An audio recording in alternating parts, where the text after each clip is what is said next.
দুপুরের সময় ছিল। ধাবে কিছু গ্রাহক বসেছিল। মোহন রাগী স্বভাবের মানুষ ছিল, যে সব সময় গ্রাহকের সাথে ঝগড়া করত। ওর বউ চমকি কাউন্টারের পেছনে দাঁড়িয়েছিল, আর চাকর লল্লন গ্রাহকদের খাবার দিচ্ছিল। এই যে মোহন দাদা, আরে ডালে তো নুনই দাওনি তুমি। এখানে খাবার খেতে এসেছিস নাকি জাজ করতে? হ্যাঁ, বেশি বড় বড় কথা বলবি না।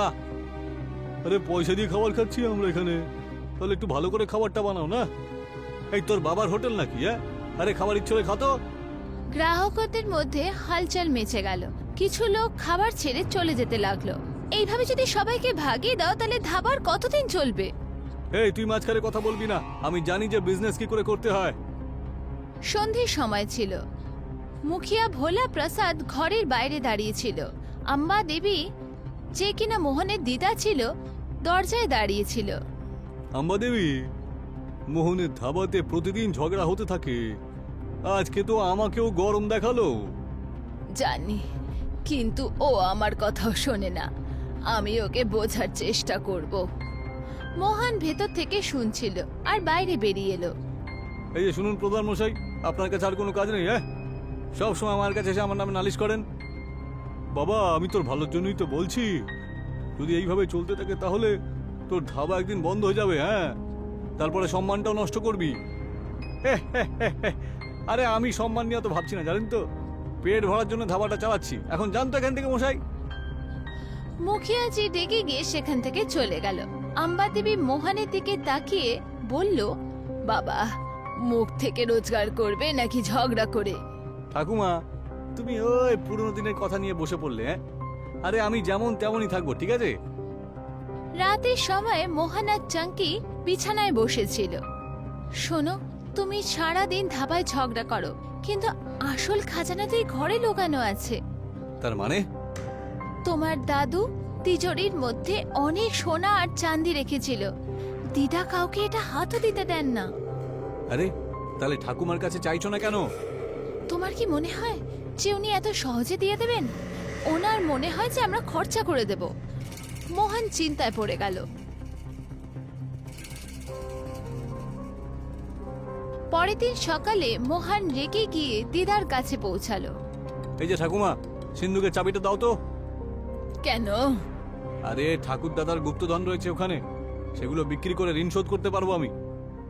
না, ওই তিজোরি তোমার জন্য খোলা যাবে না। তাহলে কি আমি সারা জীবন গরিব হয়ে মরবো নাকি? হ্যাঁ, যদি পরিশ্রম করো তাহলে নিজের খাজানা বানাবে। অন্যের খাজানা কেন নিতে চাইছো? তুমি আমাকে নিয়ে কোনো চিন্তাই করো না, তাই না? সব সময় নিজের জন্য সবকিছু বাঁচিয়ে রাখো। মোহন রেগে গিয়ে চলে গেল। দিদা ওকে দেখতে থাকলো, কিন্তু কিচ্ছু বলল না। দুপুরের সময় ছিল। জমিদার বলদেব সিং নিজের দুজন লোকের সাথে মোহনের বাড়িতে এলো। এই যে আম্বা দেবী, মোহন বাড়িটা বাঁধা রেখেছে, এখন আমি আর অপেক্ষা করতে পারবো না। ঘর বন্ধক, এটা হতে পারে না। ঋণ শোধ করতে না পারলে আমি কিন্তু মোহনকে ছাড়বো না। দিদা ঘাবড়ে গিয়ে মোহনকে ডাকলো। মোহন, এটা তুই কি করেছিস? ঠাকুমা, এই বাড়িটা বাঁচানোর একটাই পথ রয়েছে এখন। সিন্ধুকের ওই চাবিটা আমাকে দিয়ে দাও। দিদা গভীর নিঃশ্বাস নিল আর তিজোরি খোলার জন্য ঘরে গেল। দিদা তিজোরি খুলল। মোহন আর চাঙ্কি মন দিয়ে দেখলো। ভেতরে শুধু পুরনো কাগজপত্র ছিল। এ আবার কিরকম মস্করা? এখানে তো শুধু কাগজই রয়েছে দেখছি। এটাই তোমার দাদুর খাজানা। মোহন রেগে গিয়ে কাগজগুলোকে পাল্টালো, আর একটা কাগজে নজর গেল, ভর্তা সমোসার রেসিপি। হ্যাঁ, এটা আবার কি? যদি পরিশ্রম আর সততার সাথে কাজ করো তাহলে এই খাজানা কোনো কিছুর থেকে কম নয়। মোহন চিন্তায় পড়ে গেল, আর এখান থেকে ওর জীবন বদলাতে শুরু করলো। মোহন রেগে গিয়ে বিছানায় বসলো। রেসিপির কাগজ ওর হাতে ছিল, চাঙ্কি সামনেই ছিল, কিন্তু ও চিন্তিত ছিল। আরে কি মস্করা চলছে? আমি তো ভাবলাম সিন্ধুকের মধ্যে সোনা রূপো সব থাকবে, আর এর মধ্যে শুধুমাত্র সিঙ্গারার একটা রেসিপি রয়েছে। তো এবার তুমি কি করবে? কি আর করব, না খেয়ে মরা ছাড়া আর কোনো উপায় নেই, বুঝলে? একবার বানিয়েই তো দেখো, যদি এটা সত্যি কাজে দেয়। মোহন রেসিপির কাগজ ফেলে দিল। চাঙ্কি উঠে চলে গেল। সারা রাত মোহন এদিক ওদিক করতে লাগলো। মোহন খালি বসেছিল, কোনো গ্রাহক আসছিল না। ও খিদে চিন্তিত হয়ে রেসিপি উঠিয়ে পড়তে শুরু করলো। ঠাকুমা বলছিল যে এটা কোনো গুপ্তধনের থেকে কম নয়, তাহলে একবার পরীক্ষা করে দেখেই না। ও উঠে ধাবার দিকে গেল আর বেগুনের ভর্তা বানানো শুরু করলো। চাঙ্কি ওকে চুপচাপ দেখছিল। তুমি সত্যি বানাচ্ছ? হ্যাঁ, কিন্তু এই কথাটা কাউকে বলবে না, ঠিক আছে? কারণ কেউ শুনলে পরে সবাই হাসবে, বুঝতে পেরেছো? মোহন সামোসা বানালো, কিন্তু তার স্বাদ কিছু বিশেষ ছিল না। মোহন নিরাশ হয়ে দিদার কাছে গেল।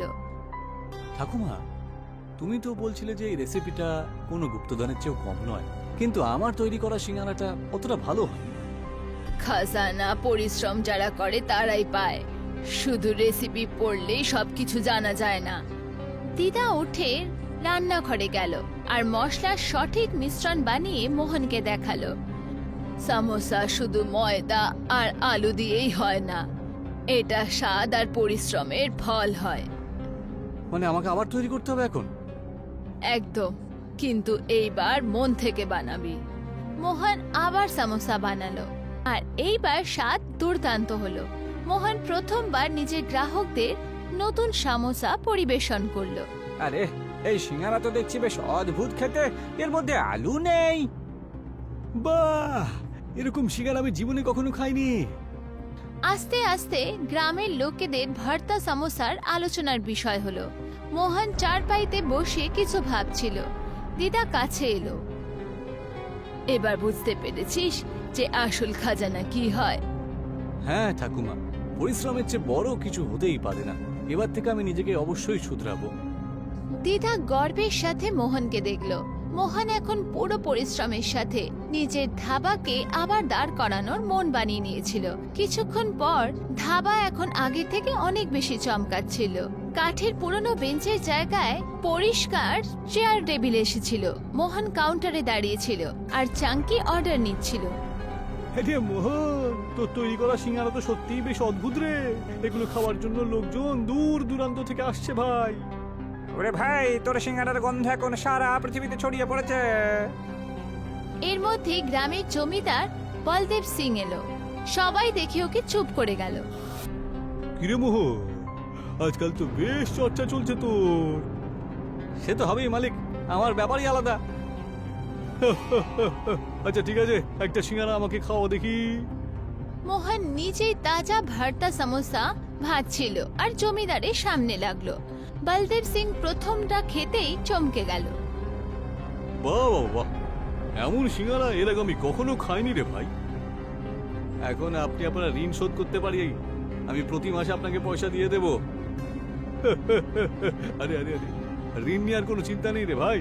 তোর যখন সিঙ্গারা এত বিখ্যাত হয়ে গেছে, তাহলে পয়সা তো এমনি এমনি চলেই আসবে। গ্রামের লোকেরা হাততালি দিল আর ধাবাতে আনন্দের পরিবেশ সৃষ্টি হলো। মোহন নিজের দিদার কাছে এলো। ঠাকুমা, তুমি ঠিকই বলেছিলে, আসল গুপ্তধন হলো পরিশ্রম আর সততা। বুঝে গেছি, তুমি যেটা আমাকে শিখিয়েছো না, সেটাই আমার আসল পুঁজি। বোঝা গেল। আম্বা দেবী ভাবুক হয়ে, আজ আমার নিজের নাতির ওপরে গর্ব হচ্ছে। চাঙ্কিও কাছে এলো। এখন তো এবার আমাদেরও শহরে আরেকটা ধাবা খোলা উচিত। সবাই হাসতে লাগলো। পুরো গ্রাম একাঠা হলো। মোহন নিজের ধাবার বাইরে দাঁড়িয়েছিল। একটা বড় নতুন বোর্ড লাগানো হলো, যার উপর লেখা ছিল ভর্তা সমোসার ধাবা। মোহনে জয় হোক, ভর্তা সিঙ্গারা জিন্দাবাদ।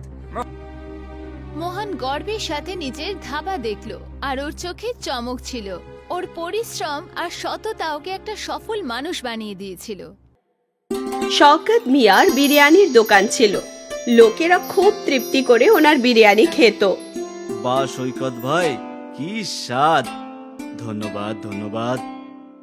বিরিয়ানির স্বাদ ভালো ছিল, এই জন্য ওদের রোজগারও ভালো হতো। শওকত মিয়া প্রতি মাসে 20,000 টাকা নিজের মায়ের হাতে তুলে দিত। বাবা, এখন যখন তোর রোজগারও ভালো হচ্ছে, আমি ভাবছিলাম যে তোর বিয়েই দিয়ে দিই। আর কতদিন অবধি আমি একা ঘরের আর পরিবারের ব্যবসা সামলাবো বল? তোর বিয়ের পর নদীমেরও বিয়ে করাতে হবে না? আরে মা, আমি তো এখনো বাচ্চা, তুমি প্রথমে দাদার বিয়ে দাও। ঠিক আছে ঠিক আছে মা, তোমার যে মেয়েকে পছন্দ আমি তাতেই রাজি। এ তো খুশির খবর, তোমার থেকে আমি এটাই আশা করেছিলাম সৈকত। শওকতের মা ওর জন্য একটা মেয়ে খুঁজে নিল, সানা। সানা শিক্ষিত ছিল আর খাবারও সুস্বাদু বানাতো। কিছু মাস পর শওকত আর সানার বিয়ে হয়ে গেল, আর তারপর সানা সংসারের সমস্ত কাজ সামলে নিল। মা, তোমার হাতের খাবারের স্বাদই আলাদা। হ্যাঁ বৌদি, কিন্তু বিরিয়ানিতে দাদার হাত কেউ ধরতে পারবে না। হ্যাঁ, সে তো ঠিক। এটা তো তখন জানা যাবে যখন আমি ওনার হাতের বিরিয়ানি খাবো। দাদা, আজকে সবার জন্য বিরিয়ানি নিয়ে এসো। ঠিক আছে, নিয়ে আসবো। শওকতের বিরিয়ানি বিখ্যাত ছিল। যখনই ও বিরিয়ানি বানাতো, বিরিয়ানির গন্ধ আশেপাশে ছড়িয়ে পড়তো আর লোকেরা আকৃষ্ট হয়ে চলে আসতো। আরে ভাই, বিরিয়ানি তৈরি হয়ে গেছে নাকি? না দাদা, এখনো 10 মিনিট লাগবে। ঠিক আছে ঠিক আছে, আমি এখানেই থাকবো। গ্রাহকরা তো শওকতের বিরিয়ানির অপেক্ষাই করত। এই অবধি সবকিছু ভালোই চলছিল। এই আমজাদ মিয়া আমার হাতে বানানো ব্যবসা খেতে বসেছে, আমাকে কিছু তো করতেই হবে। আমিও দাম কমিয়ে দেবো। শওকতও বিরিয়ানির দাম কমিয়ে 80 টাকা করে দিল। প্রতিদিন তো এই দোকান থেকে বিরিয়ানি খায়, চল আজকে ওই নতুন দোকান থেকে খায়। ঠিক আছে। অনেক গ্রাহক শুধু নতুন স্বাদের জন্য আমজাদের দোকানে যেতে লাগলো, কিন্তু আমজাদের হাতে আলাদাই জাদু ছিল। একবার যে ওর বিরিয়ানি খেত, সে ওর দোকানে আবার আসতো। কালকে যে বিরিয়ানি খেয়েছিলাম আজকেও সেটাই খাবো। হ্যাঁ নিশ্চয়ই, ওই বিরিয়ানিটাকে কেউ ভুলতে পারবে না। আস্তে আস্তে শওকতের গ্রাহক কমতে শুরু করলো। হয়তো এটা কিছু সময়ের জন্য। আমজাদের দোকান নতুন, তাই লোকেরা ওখানে বিরিয়ানি খেতে যাচ্ছে। কিছুদিন পর আমার গ্রাহক ফিরে আসবে। শওকত নিজেই নিজেকে এটা বোঝানোর চেষ্টা করলো, কিন্তু ব্যবসায় লস ওকে চিন্তায় ফেলে দিয়েছিল। এখন বাড়িতেও ও সবসময় চিন্তিত থাকতো। কি হয়েছে শওকত, তুই কি নিয়ে এত ভাবছিস? কি আর বলবো মা, আমার দোকানের সামনে আরো একটা বিরিয়ানির দোকান হয়েছে। আস্তে আস্তে আমার সমস্ত গ্রাহক ওখানেই যাচ্ছে। এইরকম চলতে থাকলে একদিন আমাকে দোকান বন্ধ করে দিতে হবে। এরকম কিচ্ছু হবে না বাবা, ওপরওয়ালা আছে তো, হয়তো এটা কদিনেরই ব্যাপার। আমি এটাই আশা করছি মা। শওকত চিন্তায় ছিল, আর এই কথাটায় পুরো পরিবারের খারাপ লাগছিল। ওই রাতে সানা শওকতের পুরো ব্যাপারটা জানলো।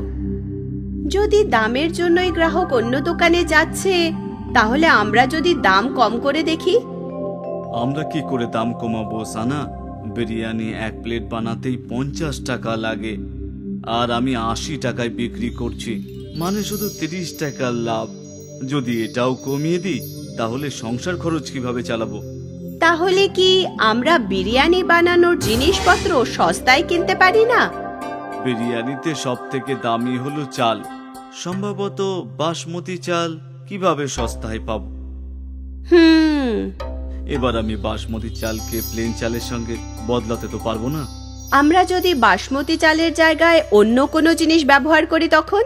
তার মানে? মানে ম্যাগির অনেক ধরনের সুস্বাদু জিনিস হয়। যদি আমরা ম্যাগির বিরিয়ানি বানাই, তাহলে আমাদের খরচাও কম হবে। ম্যাগি বিরিয়ানি? এটা তো প্রথমবার শুনলাম। এখনকার যুগে আলাদা জিনিসই বিক্রি হয়, একবার চেষ্টা করেই দেখা যাক না? ঠিক আছে, আর এমনি তো কিছু তো হচ্ছে না, তাহলে ওটাই করা যাক। পরের দিন শওকত প্রতিদিনের মতো বিরিয়ানি বানালো, আর এইবার ও বাসমতি চালের বদলে ম্যাগি দিল। ম্যাগির বিরিয়ানি তাড়াতাড়ি তৈরি হয়ে গেল, আর ওর খরচও কম ছিল। এই জন্য শওকত ও দাম 50 টাকা করে দিল। বাইরে বড় বোর্ড লাগিয়ে দিল, ম্যাগি বিরিয়ানি 50 টাকা। এই ম্যাগি বিরিয়ানিটা আবার কি? ম্যাগি জানি আর বিরিয়ানিও জানি, কিন্তু ম্যাগি বিরিয়ানি আজ অব্দি তো খাইনি। চল আজকে ওটাই খাই। হ্যাঁ হ্যাঁ। ম্যাগি বিরিয়ানির নাম পড়ে অনেক গ্রাহক ওর বিরিয়ানি খেতে পৌঁছলো। বাহ বাহ, খুব সুস্বাদু। এইরকম ম্যাগি বিরিয়ানি আমি কোনোদিনও খাইনি। তার কারণ একটাই যে এটা ম্যাগি নয়, ম্যাগি বিরিয়ানি। বা ভাই, এইরকম স্বাদ কোথাও পাইনি। ধন্যবাদ ধন্যবাদ। লোকেরা শওকতের বিরিয়ানি খুব পছন্দ করছিল। ওই দিন শওকতের দোকানে গ্রাহকদের ভিড় লেগে থাকলো। ভাই, ম্যাগির বিরিয়ানি তো চালের বিরিয়ানির থেকেও বেশি সুস্বাদু। আজ থেকে আমরা প্রতিদিন ম্যাগি বিরিয়ানি খাবো। শওকত খুশি মনে বাড়ি ফিরল ও ওই খুশির খবর নিজের স্ত্রীকে বলল, আর ও খুশি হয়ে গেল। ওই মাসে শওকতের অনেক ভালো রোজগার হলো। মাসের শেষে শওকত নিজের মাকে 40,000 টাকা দিল। এত? হ্যাঁ মা, সানার ম্যাগি বিরিয়ানির আইডিয়া কাজ করেছে, দ্বিগুণ রোজগার হচ্ছে। আরো একবার শওকত খুশি থাকতে লাগলো। ওর সমস্যার সমাধান হয়ে গেছিল, কারণ ওর রোজগার বাড়তে লাগলো। ম্যাগি বিরিয়ানি বিখ্যাত হয়ে গেছিল।